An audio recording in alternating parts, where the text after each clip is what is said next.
Hi again, everyone. With me again is Atul Arifah, and today in Module 2, Lesson 2, we will study about why people use TCIM and why it matters. By the end of this session, you will be able to, the first one, identify common determinant of TCIM use, such as access, trust, cause, symptoms, and information sources. And then for the next goal is we will explain why TCIM use should be studied as a population pattern. And the last one, we will recognize why disclosure, concurrent use, and vulnerable groups matter in TCIM research. Okay, right now we will recall from our previous lesson. What do we know so far? We know that TCIM use is common, and then we know that TCIM is used together with biomedical care, and then we also know that certain groups are more likely to use TCIM. And then the next question is, why do people choose TCIM? What attract people to TCIM? What pushes people away from conventional care or biomedical care? And what beliefs and experience influence their choice? And what barrier affect their decision? After knowing why do people choose TCIM, it leads to our second question. Why does the reason for the use of TCIM is matter in public health? TCIM use affect people, healthcare system, and communities. From that, we will know that certain aspects need to be considered, like the safety, the health impact, the communication, the equity, the health system, and the policy. Right now, we will investigate why people choose TCIM. In investigating the determinant why people choose TCIM, we will use pull and push framework. The first one, we will study about the pull factor. Pull factor is characteristic that attract individual to use TCIM, and based on the previous study and research, there are many pull factors that influence TCIM use. The first one is perceived benefit factor. Individuals that believe that TCIM is promote health and treat illness in a natural and effective manner will more likely to use TCIM. The second one is accessibility and cost factor. Individuals that perceive that the use of TCIM is easier to obtain and more affordable than the biomedicine care will more likely to use TCIM. And then the next one is the socio-cultural alignment. Individuals that have high value of cultural belief and tradition and think that TCIM is aligned with cultural, spiritual, and traditional worldview will more likely to use TCIM. And then patient-centered experience. The next one is patient-centered experience. Individuals that have previous experience of using TCIM and think that TCIM have more emotional support and care, and then more privacy and confidentiality, and have greater autonomy and control, will attract that individual to use TCIM again. And the last one, the social influence factor.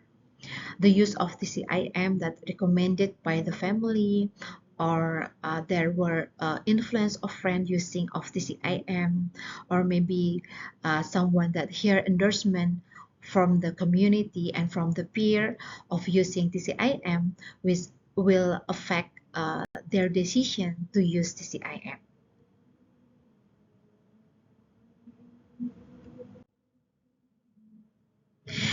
And then we will inspect more about the health system experience that may shape the TCIM use. This called as push factor.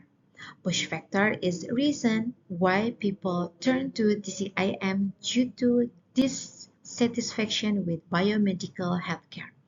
From the previous study, There are many push factors that driving people away from biomedical care.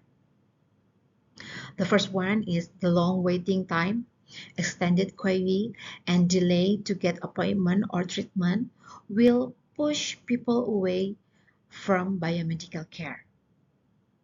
And then the difficulty of access to healthcare facility that may be far, or the transportation is limited, or the services are not easily reachable, will push people from biomedical care and turn into the use of TCIM.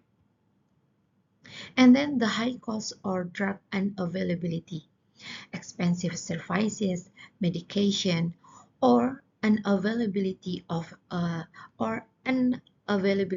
needed drug will drive people away from biomedical care and then turn into using of TCIM.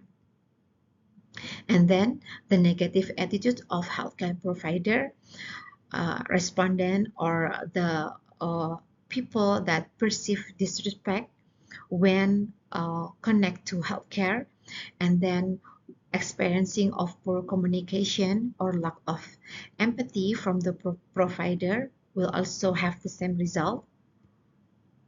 And then the lengthy procedure, the complicated time-consuming process for consultation and also for diagnosis or also for the treatment will push people away.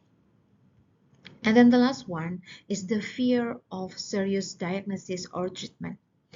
Some people experiencing like anxiety or fear when they diagnose with a serious illness, or maybe when they will undergo invasive treatment, it will push people away from biomedical care and they will pull into using of CIM.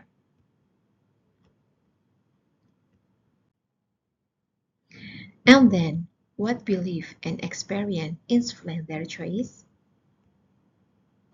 Perception and lived experience shape health decision, including the choice of to use the CIM. Based on previous study, factor influencing health choices is there are many factors. The first one is personal experience with illness and treatment, like the past encounters with illness and recovery, and then perceive of effectiveness, or otherwise if they feeling the side effect of the treatment will affect the decision. And then family and community belief. Community practice shape perception of what is appropriate or acceptable. And then the next one is trust in traditional practitioner. People that confident in knowledge, skill, and intention of the practitioner, and then the quality of patient practitioner relationship with, while the use of the CIM will influence the decision. And then spiritual and cultural understanding of health and disease, alignment of the CIM with cultural value and worldwide, or maybe when the use of the CIM is using ritual or prayers or spiritual practice that more aligned with the value of someone will affect their decision to use the CIM. And then the last one, previous positive or negative healthcare experience, satisfaction or otherwise dissatisfaction with the biomedical care. And then maybe when they use the care like feeling of being heard or respected, and otherwise when they feeling ignored by the health practitioner will affect their decision. All in all, health choices are shaped by what people believe, how they have been treated, and the cultural and social context in which they live. And then the perception and experience influence why individuals choose TCIM alone or alongside the biomedical care. Other than the pull and push factor to use TCIM, there is also the barrier. Some concern or some barrier may limit or complicate the use of TCIM. Based on previous study, there are some factors that is considered as barrier to use TCIM. The first one is the lack of scientific evidence, limited high-quality research, and uncertainty about the effectiveness reduce the confidence. And then concern about the safety and efficacy, worries about potential adverse effect, interaction, and uncertain benefit will reduce the use of TCIM. And then unregulated practice and unclear dosage, variability in product quality, unclear dosage, and lack of standardization pose the user in risk when using the TCIM.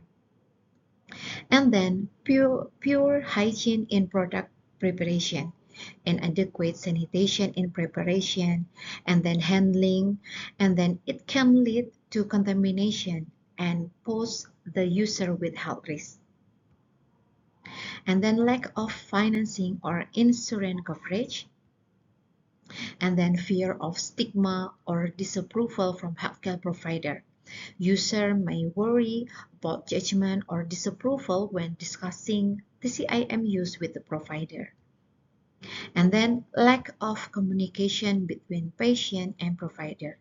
Poor communication and limited disclosure can lead to misunderstanding and unsafe care when the user is used TCIM along with the biomedical care.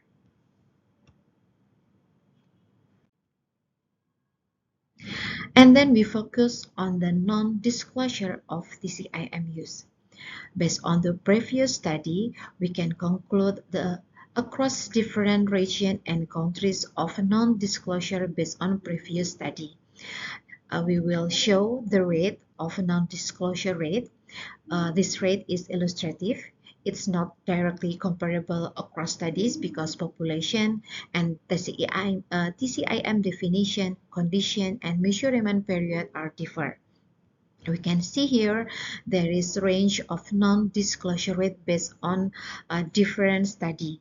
We can see that in sub-Saharan Africa, the non-disclosure rate is about 55% to 100%. In Indonesia, it's about the average is 64%. From the systematic review from the Asia, we can see that the disclosure is only about 38% and non-disclosure is about 81%. From the Europe, we can see that non-disclosure is lower. It's average about 36%. And the United States is also the same. So we can see here, high non-disclosure rate across setting may increase risks of unsafe concurrent treatment and poor communication. And then we should knowing one aspect, measuring TCIM use in public health. Public health should measure more than TCIM prevalence alone. We should knowing that instead of asking only, do you use TCIM? Public health should know about what do people use and for what condition, how often, and was it used together with prescription medicine. And the one factor that previously we discussed about the disclosure to the health professional, or the one aspect that's also important, did it delay the formal care? And then so we should in public health practice we should measure using better survey question, like using a clear recall period. And then we also have to asking about the concurrent use, and also we also have to ask about the disclosure. And then when we use better question, we will have better data, and then we will have better evidence, and it will affect for health practitioner to have better decision and have better self-care. And then we also have to inspect about the equity, vulnerability, and hidden risks of TCIM use. TCIM use is not only about a personal choice, but it also shaped by equity and access. We know that from previous study, why do people use TCIM? Some people choose TCIM because it is affordable, local and accessible, or culturally meaningful, trusted within community, but others are rely on TCIM just because the formal healthcare is difficult to reach, or healthcare is think it's more expensive, and the care is poorly explained, or the conventional services are not trusted. So from that, we know that maybe for some group or certain people, there will be more exposed or vulnerable. From the Indonesian study, it showed that TCIM use is associated with age, sex, rural resident, education, employment, and socioeconomic status, also access to healthcare. And then we should measure all of that and not only focus on prevalence. In public health perspective, we will knowing about the prevalence, but when we use equity lens, it will tell us about who use the CIM, and then who benefit the most the using of the CIM, and then who or what group that may face greater risks when using the CIM, and who has limited healthcare access. It will tell us about the acuity, the vulnerability, and hidden risks when using TCIM. And then when we understand the use of TCIM through that lens, it will help identify that vulnerable population, that hidden risks, and health system gaps. And then we also consider about the global view. We should think globally that TCIM used across different health system contexts. TCIM use occur across both high-income and low or middle-income countries, but the reason and the care pathway differ by context. We can see here that, but based on previous study, that high-income setting like in UK and in Norway, the use of TCIM is more reflect based on the self-care and well-being purposes, and then it reflect the holistic preference, and then it considered as chronic symptom management for long-term condition and self-management. But in low and middle income setting, like from the previous study in Indonesia and Sub-Sahara Africa, it's more reflected as the low access and affordability, like use because of formal care is hard to reach or too expensive. And then it because of its root in culture, community knowledge, and traditional system. And then it used alone or combined and often used as the main option or together with biomedical treatment. And then it more used in acute illness and treatment seeking for common illness and real world healthcare needs. So the key lesson is this IM is not limited to weak health system or lack of modern healthcare. So as public health practitioner, we should understand that this IM is used within the social, cultural, and health system context where people seek of healthcare. Studying context is matter in public health. After we have some research based on previous study about using TCIM, and we also study about the context where the user is using the TCIM, there is public health implication that we need to be considered. The first one, when we know that there is a coexistence on overlapping between TCIM and the biomedical care, we know that there is one potential like treatment delay. The treatment delay may worsen health outcome, especially in acute illness. And then the hidden concurrent use, unreported TCIM use can cause interaction and safety risks. And also the safety risks. The use of herbal product and practice may cause harm or interact with the medicine. And then there is also the access barrier. TCIM use may reflect cost or distance or trust issue in formal care. And then we also have to know the real care pathway. Understanding how people seek care help to improve services and health outcome.